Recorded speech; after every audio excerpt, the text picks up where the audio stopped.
Title is a bit vague because we're going to be talking about a lot of things in this video, a lot more than what made you decide to watch this, so strap in and let's go. Quick definition on Jestermaxxing is of course linked to the surge of looks maxing this decade, but it's kind of the opposite. It's basically acting silly, goofy, or humorous, sometimes in overt ways, usually to impress or win over women. What's usually a really important part of this exercise is self-depreciation or becoming the butt of the joke. So if you've ever had an obese friend who constantly jokes about being obese so that anybody who mentions it after them doesn't really benefit because the obese person already made the joke, this is pretty similar, or at least in the same case and context I'm about to present. It's like, you can't tell me anything I don't know. If you make the joke after me, you just look like an asshole. Don't give me a hard time, I'm already giving myself a hard time. I'm not taking myself too seriously, etc. How the hell does this relate to white underground rappers, you ask? Well, if we view the looks maxers as the regular black rappers who already have all the assets needed to be taken seriously and be recognized as the true holders of space in the underground because they're black, then I think there's a lot, and I mean a lot, of white rappers who adopt the identity of jesters. They automatically presume that they don't have the inherent qualities it takes to be taken as seriously in the space they're looking to inhabit, so they go all the way in the opposite direction. They relegate themselves to an endless prison of irony, humor, and satire, and oftentimes even tastelessly cosplaying blackness. To dig deeper here, I'm saying I think a lot of them already somewhat think they'll never be able to engage with rap as intimately as black people or black artists, which I guess is true, but instead of forming their own deep or personal connection with the art form, they sort of default to always being gimmicky or some pastiche form of rap, relegating themselves to always engaging with the art form with a 10-foot pole because for some reason they think they'll never get a fair shot at being a rapper, because being black is baked into the code of rap. It might sound like a whole bunch of pseudo-intellectual mumbo jumbo, so let me frame it. More often than not, the most immediate white underground rapper you can think of, especially the deeper you go down, usually have some really weird blown out persona, puts too much emphasis on their whiteness, or just straight up cosplays blackness, not in a reverent or practical way, but more so a weird mutation that's made a lot more ridiculous through irony or over-the-top humor. This is shown through lyrics like, "I'm a white boy but," insert something rappers always say here, "white boy swag, white boy this, white boy that," right? The constant mentioning and outlining of the fact that they're white is almost fetishistic. Now what I need you to do is immediately remove the sexual idea of fetish out of your mind. We're talking about the fundamental acknowledgement and disavowal. Like, yes, I'm white, but nevertheless I'm doing these things that rappers do, things that black people do, or vice versa. Because again, blackness is baked into the code. Now I understand why they feel the need to do this, because of course this isn't their natural territory, if you will. I think this fact of this not being their territory also makes them think they'll never cross some sort of barrier to be regarded on the same level as like a tall skinny dreadhead. So instead of literally just being normal and not shoving their identity to the front every time you see them, they just go balls to the walls with the outsider ideology. I personally think this not only is super unnecessary because, like, yes, you might get regarded as a white boy, and yes, you will face a whole different experience and maybe some jokes here and there, but if you literally don't mention it, most people won't make it a big deal or mention it either, because based off of how the underground handles allegations, people really don't care who you are or what you do sometimes. They just want good music. That's a spoiler from my next video topic. And ultimately, I think this style of expression is all just showing how, for one reason or another, white people handle intimacy towards black art in mysterious ways. The irony, humor, or distance as a defense method will only keep you in a self-imposed cage until you decide to show people what you can really do.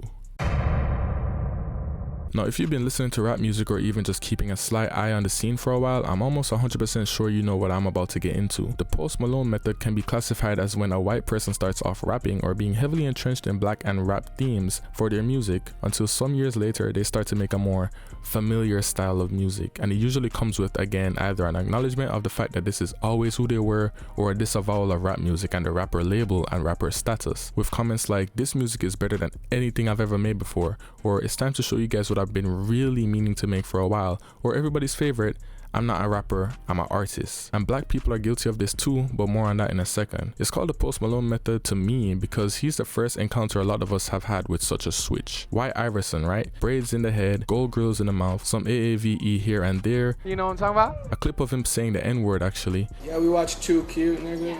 Going to South by Southwest or Rolling Loud with Fat Man Key in the mid-2010s. Like, I don't remember which one of the festivals it was, but yeah, he was absolutely in the culture, you know what I mean? Like, he was in it. But even from the beginning, the very beginning, right after White Iverson started to blow up, he had tweets and an interview in the same year speaking about not being a rapper, being an artist instead, and even foreshadowing that he won't be doing this forever. I'm not a rapper.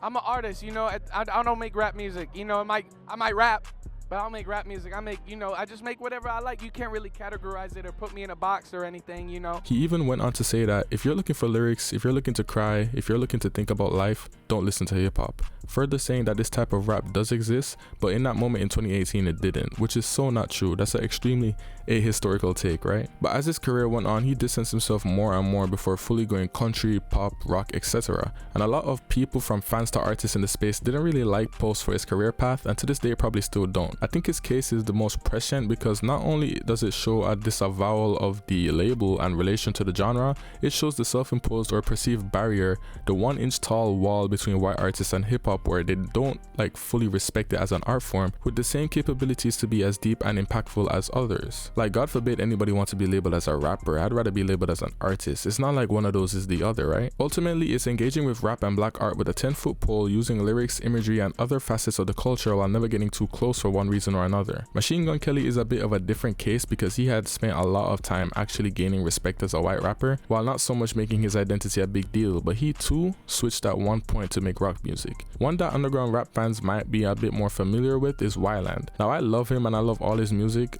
all of it, but after his self-titled, which was so good, he moved on to Vices, which was an amazing album, I love it, and while his rap music was pretty good, they all leave eventually. Even Supreme Patty, who blew up and was rapping and had videos on World Star and was hanging out with YNW Melly and all of that, makes country music now. It's almost written in the code at this point. Why do I think this happens? How do I think this relates? Well, I think the idea of being young and immature and gravitating towards rap music and then growing up and deciding to make music that you've always been more familiar with is certainly something worth examining here in this discussion. I don't think there's anything malicious with the switch on a fundamental level because it can happen to anybody. It always happens. I mean, is it Haji Beats who quit rap and makes folk music now and has kids with Nelly Furtado or something? Andre 3000 has been doing his thing long enough and now he's on the flute, you know what I mean? There's mad rappers and producers in the underground like 2Times, Thrill Boy, and Goonie, and more who straight up just stepped away from making music. It happens to anybody. Our problem is the verbiage and sentiments of I'm not a rapper, I'm an artist. The disavowal or efforts to maintain an optimal distance where you can mix and mingle but dip out at any moment with little to no strings attached. Because I'll tell you what, I can guarantee you Earl Sweatshirt will never say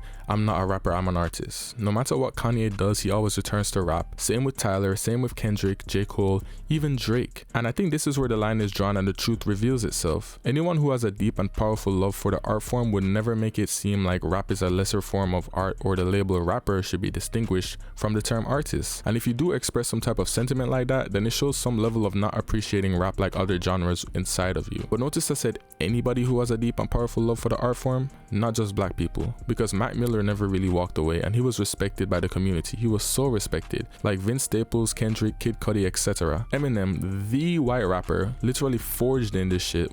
He never really stopped rapping, right? He's still rapping. Logic, NF, the list goes on, you know what I mean? On the flip side, we have someone like Yachty who has always been vocal about how he has this love for Pink Floyd and Tame Impala and Mac DeMarco and other somewhat landmark white artists and those art forms. When he released his album Let's Start Here, where he explores forms of music similar to the artists he always references, he said a few interesting things to Billboard subsequently after. I did what I really wanted to do, which was create a body of work that reflected me. And that's valid, considering he grew up on that type of music, of course that's valid. But then he goes on to say, fuck any of the albums I dropped before this one, and that's a lot less tasteful. And this is the statement that got people on his ass on Twitter, because he did have something of an experimental album before this with Teenage Emotions, but for this huge pivot into this sound and this album being so important and such a good representation of you being the same moment you say F all the rap music you made before this is jarring. I'm not trying to restir the pot or anything, I'm really just including this quote to continue my point. Yachty's case is just a bit interesting because he really does have these different eclectic influences, but this quote will always be a head scratcher for me personally. Apart from artists, there's always tweets like I can't trust somebody who only listens to rap music or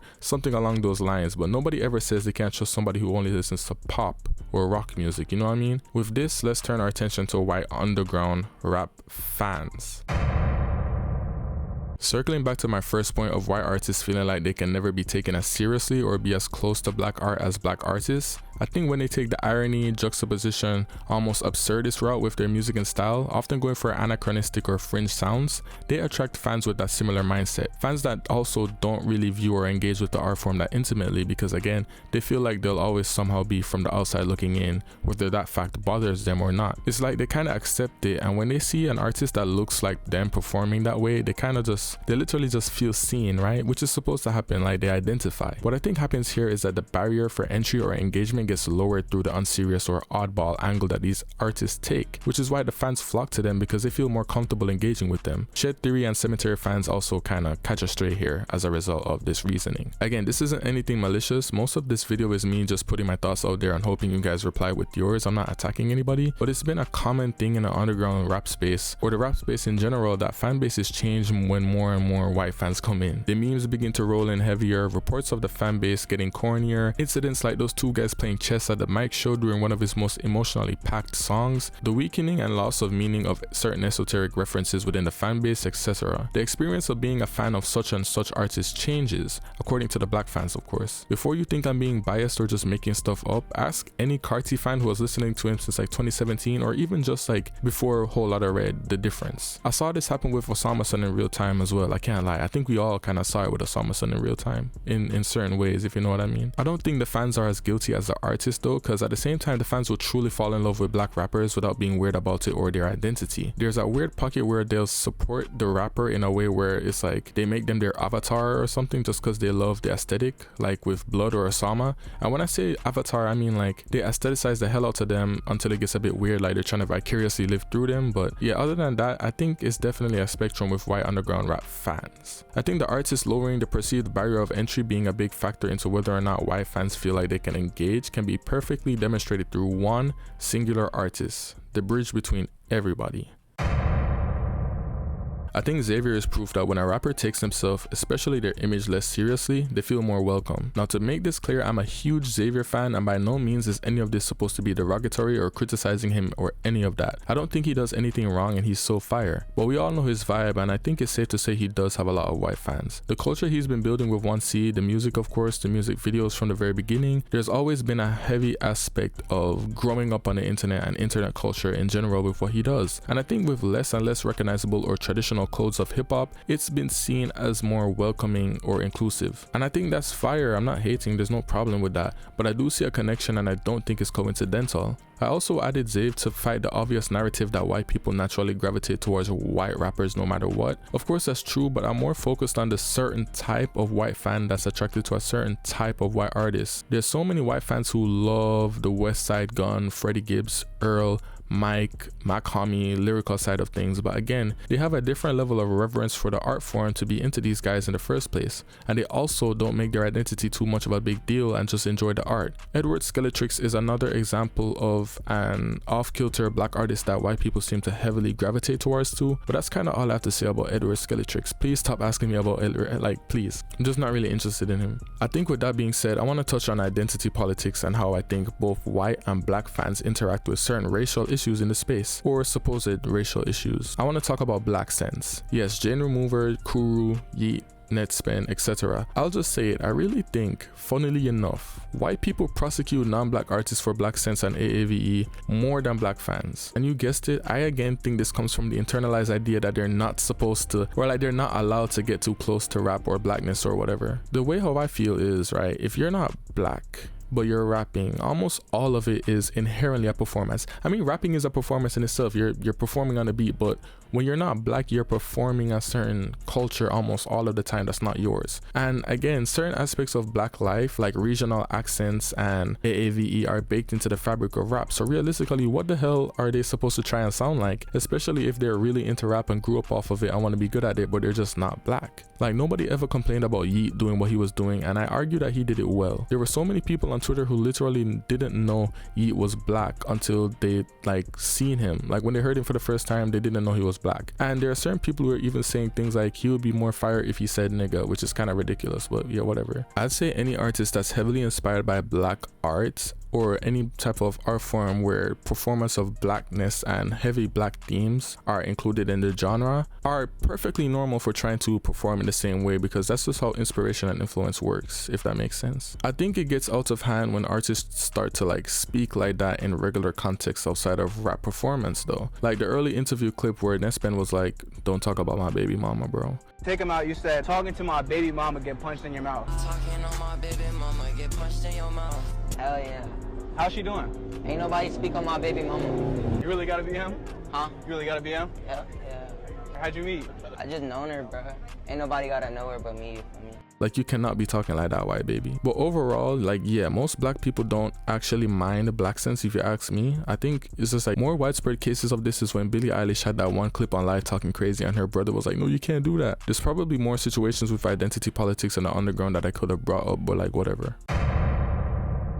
Now, I want to talk about the glorious Jonathan Lindor, because I think he's a perfect example of both sides of the fence here. The sides being not taking it seriously versus taking it seriously. When he first popped out, he was more so obsessed with America more than anything else, but he was definitely open about being a big fan of Gucci Mane and shit like that. The black scent kind of fluctuating in and out of songs like Ginseng Strip and Kyoto, Gatorade, Night Vision. Most of his early music, common rap themes, like even referring to himself as shoddy here and there. He himself will tell you that he was just a kid having fun or whatever. Again, nothing malicious, right? I think Warlord is when he really started to shed this style. Frost God was pretty much the end of it, and by Stranger, he was just completely changed into something very serious, right? Now, I know Young Lean might not be a good example because he's obviously very talented and went through a lot in life, but what I'm trying to illustrate is this. Imagine if he never locked in, right? Like, imagine if he kept on rapping in that humorous, almost like ironic style. Do you think he'd be so respected by the likes of Kanye, Carti, Travis Scott, and so many other black artists and fans alike? I'm sure he wouldn't. And Young Lean also isn't a very best example because he doesn't just make rap music, and even within rap he experiments a lot, but this is also another artist who has a deep respect for the art form and never really expressed any sentiments of, yeah, rap is cool, but this next psychedelic experimental ass album I'm about to drop is way cooler, or sentiments like, I'm not a rapper, I'm an artist. Maybe things like don't put me in a genre, but yeah, he actually deserves to say that. But he always comes back to rapping, and with artists like this, there's always a clear difference in demeanor and attitude towards rap in general. I think he has somewhat of a good case to highlight because, like previously stated, he's been on both sides of the fence at different points in his career. There's also the curious case of Ian. He popped out sounding the part. His original thrillers were kind of cool, and for the most part it was chill. Songs with Yachty, Chief Keef, Laserdim, and Nino Paid, Slan in one of his videos, etc. But every once in a while he'd do something that would break through the matrix and reinforce the distance between himself and the essence of hip-hop, or just, you know, like his music video for Figure It Out, a song that feels very hip-hop, and the video is like a from the block performance with the microphone hanging and everything, but the setting is at a huge dinner table with this very white family, even saying the Marshawn Lynch part, and they're like, you know, just eating this lavish dinner, and it all just looks so, you know, or other skits he'd do here and there, and it kind of just breaks it all up. Brennan Jones is another one who literally got somewhat manufactured by Edward Skeletrix, a black man, you guys' favorite artist that you want me to talk about, talking about how, you know, like, how that white boy do that, how that white boy do that, but then proceeded to switch on Edward, tell him he would kill him in his sleep, and made a diss song towards him where in the video he used a clip of a KKK member blowing smoke into a black person's face. Should we still be bumping Kanye? Absolutely. Absolutely. What's your reason? Bro, when he said he fucked with Hitler, that shit was fire. I kind of just wanted to include him as well because fuck Brennan Jones, bro. I'm not a fan of anyone who can't just like commit to one side or the other. But for the last time, this isn't a hate video or race wars or anything. This is actually supposed to be an open discussion and somewhat even a call to action. If you think I got it horribly wrong, let me know why. We can talk in the comments, right? In the comments. If you think I'm right, if you think there's like good and bad takeaways from this video, just let me know. Like, the comments are really the part I'm most interested in. I don't mean to come off as a guru or somebody who has it all right. I really do care about just like fostering more deep or critical thinking and the discussion in the underground instead of just vapid, stupid slop, I guess, if you will, opinions on like Twitter and TikTok and stuff. Like, I think YouTube is a perfect place for that, and we need more long form content in the underground like this. Again, not saying I'm the savior or anything, but I'm just trying to like elevate and enrich your experience with the space and hopefully get you thinking about things a bit deeper so you can, you know, peep things or have a better experience. Because God knows the things I see on Twitter, people saying sometimes, it's like I really feel like we just need something to wash all of that away. But I want less white rappers entering the space thinking they have to have some sort of extra special or quirky thing about them, or that they can't just make their own space or do their own thing despite being white. RIP Maxon, but Maxon did his thing and like he got his love and respect, man. Like Netspin might have been a strange case in the beginning, but he doesn't really play into identity politics too much, and I appreciate that. And that's coming from someone who's not even a big fan of him like that. I also have to admit, a lot of white rappers gravitate towards fringe aesthetics and such because of course they're not from the same side of town, if you will, as black people, and those are their genuine interests or parts of their culture. But my number one problem is when identity politics becomes too much of a theme in their music or imagery and they just make a big deal out of their own juxtaposition. I think it's very distracting, and you're also only pushing yourself further into a corner that once you even start to tiptoe out of, you'll be accused of doing the Post Malone method, you know what I mean? Because it was white boy this, white boy that, and now it's not even something to mention because you're moving on to a space where you're just a boy. I think there's artful ways to include your identity in the music. I'm not saying you can't express it, like that would be ridiculous. I just think for that to be a foundational thing for you is corny and disingenuous, and I really don't see any positives to it. I'd like everyone to focus more on being a rapper first instead of like the intruder swag, you know what I mean? Like we don't bite, literally just be normal. People might make a joke or two, but literally just be yourself outside of the music and everything will roll smoothly for you. As for those watching this video, be nice in the comments. Again, this isn't hate speech. This is just my thoughts. I'll reply to as much as I can before I tap out like I did on the first video because there's way too many comments on that video now. It got too crazy over there. Yeah, follow all the socials, link in bio if you want to like talk about anything or just follow me or whatever. Yeah, you should follow me. And yeah, man, that's it.